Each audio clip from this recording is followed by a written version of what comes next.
ہر جائز امر میں اس کی اطاعت اور فرمانبرداری کرنا، شوہر کی مالی حیثیت سے زیادہ خرچ کا مطالبہ کرنا،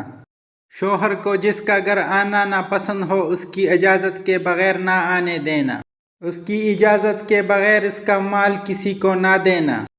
اس کی اجازت کے بغیر نفل نماز نہ پڑھنا اور نہ نفل روزہ رکھنا، شوہر اگر ہم بستری کے لیے بلائے اور کوئی شرعی عذر نہ ہو تو اس سے انکار نہ کرنا، شوہر کو غربت یا بدصورتی کی وجہ سے حقیر نہ سمجھنا، اگر کوئی شوہر میں شریعت کے خلاف کوئی چیز دیکھے تو ادب سے منع کرنا، کسی کے سامنے اس کی عیب بیان نہ کرنا اور نہ اس کے سامنے زبان درازی کرنا، شوہر کے عزیز و اقارب سے لڑائی جھگڑا نہ کرنا،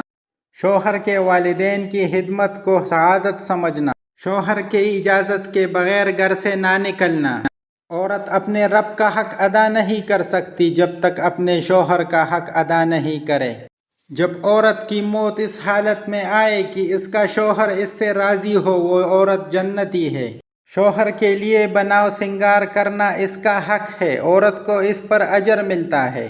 شوہر پر حضرت خدیجہ رضی اللہ تعالی عنہ کی طرح اپنا مال خرچ کرنا سعادت سمجھے، شوہر کو کوئی پریشانی آ جائے تو اس کو تسلی دے،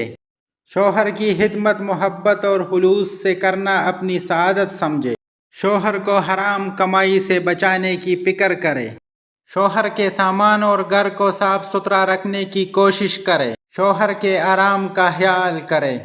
شوہر کوئی سوال کرے تو مقصد سمجھنے کی کوشش کرے اور سوچ کر جواب دے، شوہر کی پکار پر فوراً جواب دے، صرف اس بنا پر دیر نہ کرے کہ وہ خود ہی کر لیں گے، شوہر اگر مشورہ طلب کرے تو خلوص سے مشورہ دے، شوہر اگر غصہ ہو تو فوراً معافی مانگ کر اس کے لیے مزاج ٹھنڈا کرے، شوہر کے سامنے زبان درازی نہ کرے،